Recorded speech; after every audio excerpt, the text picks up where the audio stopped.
आज सुनते हैं भादो मास शुक्ल पक्ष के दिन सोमवार व्रत की कथा एवं आरती।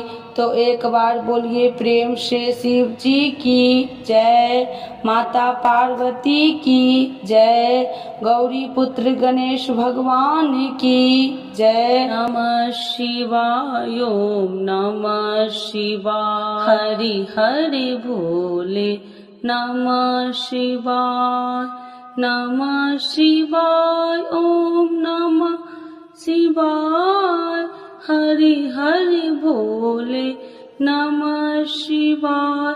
शिव जी की जय, माता पार्वती की जय। आइए भक्तों, आज सुनते हैं सोमवार व्रत की कथा एवं आरती। समय की बात है, किसी नगर में एक साहूकार रहता था। उसके घर में धन की कोई कमी नहीं थी, लेकिन उसकी कोई संतान नहीं थी। इस कारण वह बहुत दुखी था। पुत्र प्राप्ति के लिए वह प्रत्येक सोमवार को व्रत रखता और पूरी श्रद्धा के साथ शिव मंदिर जाकर भगवान शिव और माता पार्वती जी की पूजा करता था। उसकी भक्ति देखकर एक दिन माँ पार्वती प्रसन्न हो गई और भगवान शिव से उस साहूकार की मनोकामना पूर्ण करने का आग्रह किया। पार्वती जी की इच्छा सुनकर भगवान शिव ने कहा कि हे पार्वती, इस संसार में हर प्राणी को उसके कर्मों का फल मिलता है और जिसके भाग्य में जो हो उसे भोगना ही पड़ता है। लेकिन पार्वती जी ने साहूकार की भक्ति का मान रखने के लिए उसकी मनोकामना पूर्ण करने की इच्छा जताई। माता पार्वती के आग्रह पर शिव जी ने साहूकार को पुत्र प्राप्ति का वरदान तो दिया, लेकिन साथ ही यह भी कहा कि उसके बालक की आयु केवल 12 वर्ष होगी। माता पार्वती और भगवान शिव की बातचीत को साहूकार सुन रहा था। उसे न तो इस बात की खुशी थी और न ही दुख। वह पहले की भांति शिव जी की पूजा करता रहा। कुछ समय के बाद साहूकार के घर एक पुत्र का जन्म हुआ। वह बालक 11 वर्ष का हुआ तो उसे पढ़ने के लिए काशी भेज दिया गया। साहूकार ने पुत्र के मामा को बुलाकर उसे बहुत सारा धन दिया और कहा कि तुम इस बालक को काशी विद्या प्राप्ति के लिए ले जाओ और मार्ग में यज्ञ कराना। जहाँ भी यज्ञ कराओ वहाँ ब्राह्मणों को भोजन कराते और दक्षिणा देते हुए जाना। दोनों मामा भतीजा इसी तरह यज्ञ कराते और ब्राह्मणों को दान दक्षिणा देते काशी की ओर चल पड़े। रात में एक नगर पड़ा, जहाँ नगर के राजा की कन्या का विवाह था, लेकिन उस राजकुमार से उसका विवाह होने वाला था। वह एक आंख से कन्हा था। राजकुमार के पिता ने अपने पुत्र के कन्हा होने की बात को छुपाने के लिए एक चाल सोची। साहूकार के पुत्र को देखकर उसके मन में एक विचार आया। उसने सोचा क्यों न इस बालक को दूल्हा बनाकर राजकुमारी से विवाह करा दूं। विवाह के बाद इसको धन देकर विदा कर दूंगा और राजकुमारी को अपने घर जाऊंगा। लड़के को दूल्हे के वस्त्र पहनाकर राजकुमारी से विवाह कर दिया।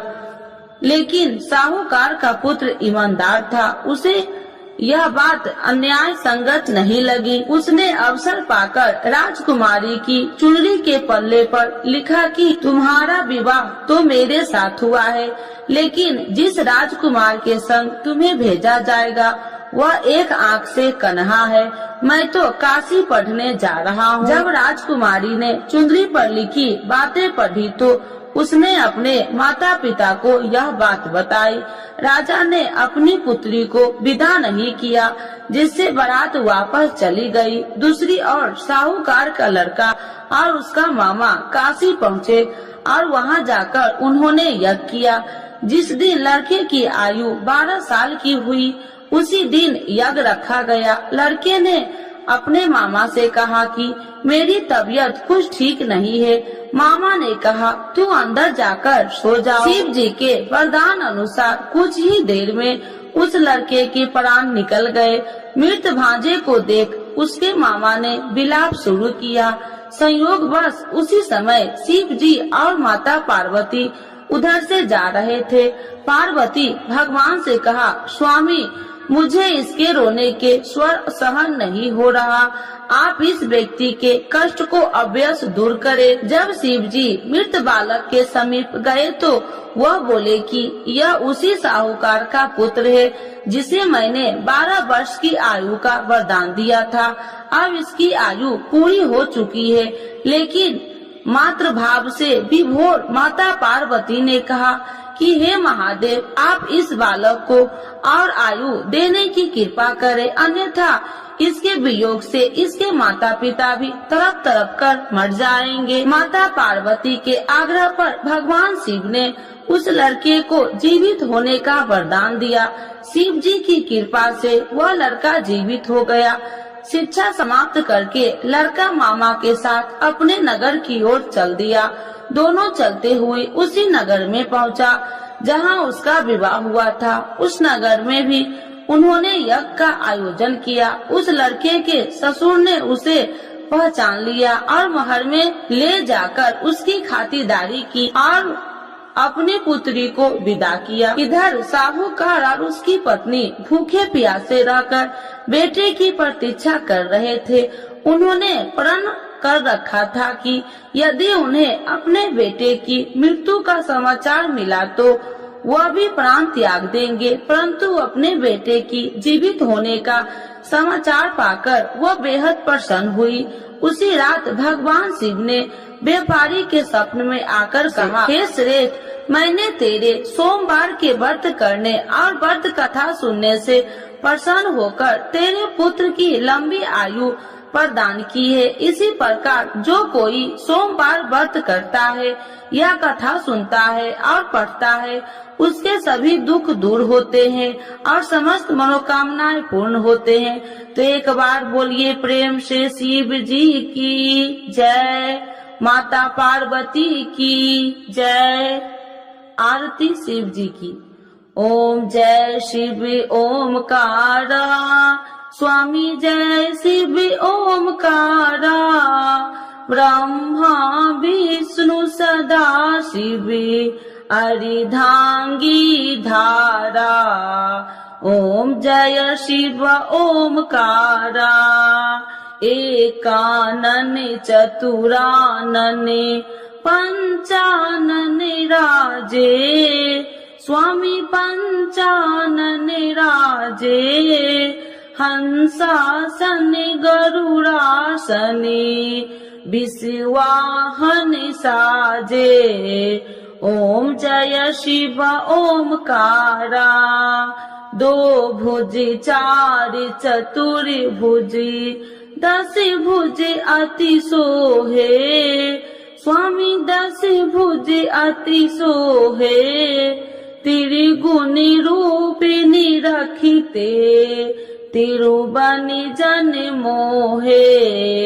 ओम जय शिव ओमकारा, अच्छी माला बनि माला, मुंडी माला धारी, स्वामी मुंडी माला धारी, त्रिपुरारी कंसारी, करी माला धारी।